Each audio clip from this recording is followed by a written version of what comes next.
Bienvenue, mortels imprudents. Vous avez sans doute déjà vu le film Et la colline a des yeux de Wes Craven, ou même peut-être ses remakes, au sujet d'une famille américaine perdue dans le désert qui se fait attaquer par un clan cannibale. Seul Hollywood, semble-t-il, peut imaginer une histoire pareille. Alors vous serez sans doute très surpris d'apprendre qu'en fait, il y avait une inspiration bien réelle. Alors approchez-vous du feu et asseyez-vous. Écoutez l'histoire cruelle du clan Bean.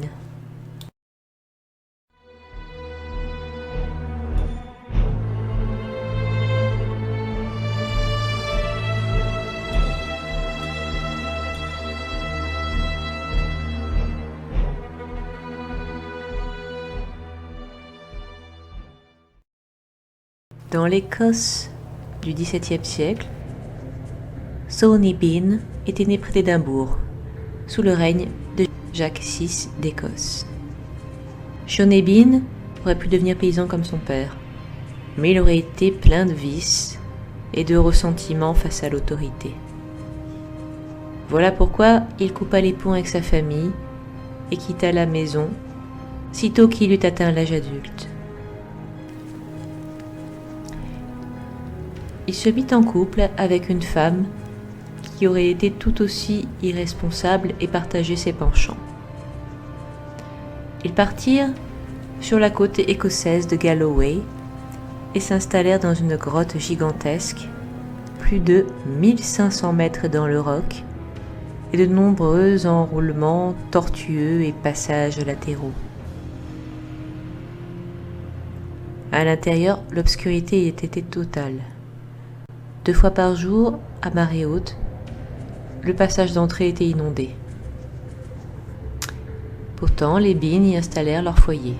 À partir de ce repère, Sawney Bean lança un règne de terreur qui dura près de 25 ans. Il voulut vivre de vol en piégeant les voyageurs sur les routes étroites et désertes reliant les villages voisins. Toutefois, dans ce coin sauvage de l'Écosse, les passants ne transportaient pas beaucoup d'objets de valeur, et l'argent que les Bean leur volaient n'était pas suffisant pour vivre. De plus, Sawney et sa femme ne pouvaient pas revendre les objets volés, car cela aurait pu les envoyer à la potence, évidemment. De plus, que faire des corps des victimes assassinées? Ils décidèrent donc de se nourrir avec. En règle générale, après avoir mené une embuscade sur l'une des routes voisines, Sawney traînait le corps dans la grotte. Les membres de la victime étaient séchés, salés et marinés, puis suspendus à des crochets sur les murs de la caverne. Les ossements étaient empilés dans une autre partie de la grotte. Sawney et sa compagne auront 14 enfants et 8 petits-fils et petites-filles, tous issus de rapports incestueux. Les enfants, dès leur plus jeune âge, se voyaient enseigner les embuscades et la pratique du cannibalisme, et ils n'avaient pas d'autres instructions. Parfois, il fallut jeter des membres atteints de putréfaction, et il arriva que des restes soient découverts. Ils n'ont jamais été identifiés. Il n'était pas possible d'estimer l'heure de la mort.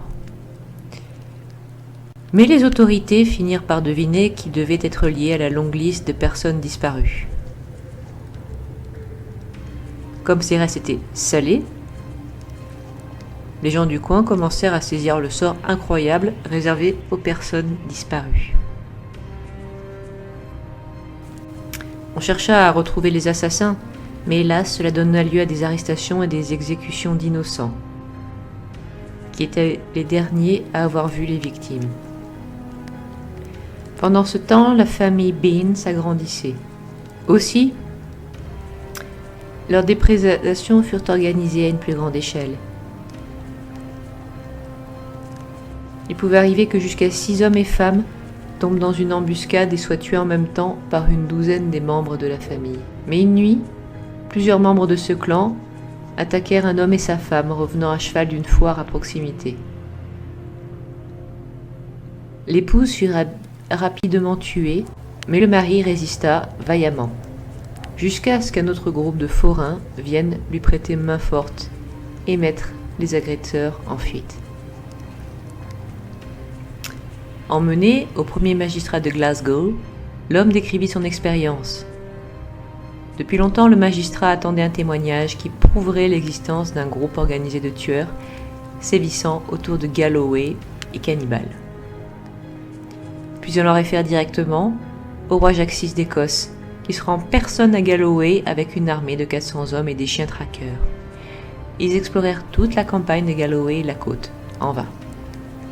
Mais un jour, dans l'un de la grotte, un chien, flairant l'odeur de la mort et de la décomposition, se mit à aboyer.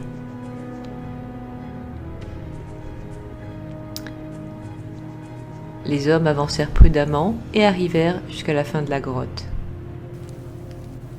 Le long des murs humides, ils virent des membres humains, des morceaux de corps suspendus en rang comme des carcasses de viande chez un boucher. Ils trouvèrent aussi des paquets de vêtements et des objets de valeur, y compris des montres, bagues et bijoux. Dans la caverne voisine, il y avait un tas d'os provenant des crimes déroulés sur près de 25 ans. Et toute la famille se retrouva piégée au fond de cette grotte. La sortie avait été bloquée par des hommes armés. On arrêta le clan, qui fut conduit à Édimbourg, mais pas pour un procès. En effet, on estimait qu'ils ne méritaient pas de recevoir un jugement équitable en raison de leur sauvagerie. Ils furent tous condamnés à mort pour des crimes jugés si infâmes qu'ils étaient exclus de la société et n'avaient plus aucun droit. Ils furent exécutés le lendemain.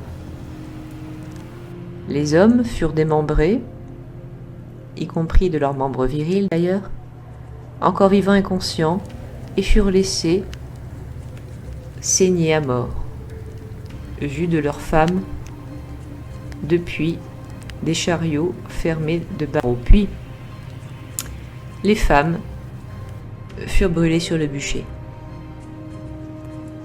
Aucun d'eux n'exprima de remords ou de repentir.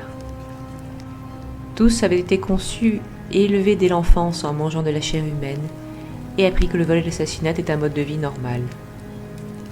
Ils étaient isolés de la société. Leur norme morale et éthique était celle de Sean Bean lui-même. Certains prétendent que cette histoire est quelque peu exagérée. Elle nous a été rapportée dans le Newgate Calendar, un petit journal rédigé par un responsable de la prison de Newgate à Londres. Même si elle fut moins horrible que ce que l'on prétend, on l'a vu, elle alla jusqu'à inspirer le cinéma hollywoodien pendant le XXe siècle. J'espère que cette histoire vous aura intéressé et vous donne rendez-vous la semaine prochaine. Si vous souhaitez me soutenir, voyez le lien en description de Utip et Tipeee et du Ko-fi. N'oubliez pas de vous abonner, de mettre un pouce bleu, de commenter et de regarder sous le lit avant d'éteindre la lumière. Au revoir, un prudent mortel.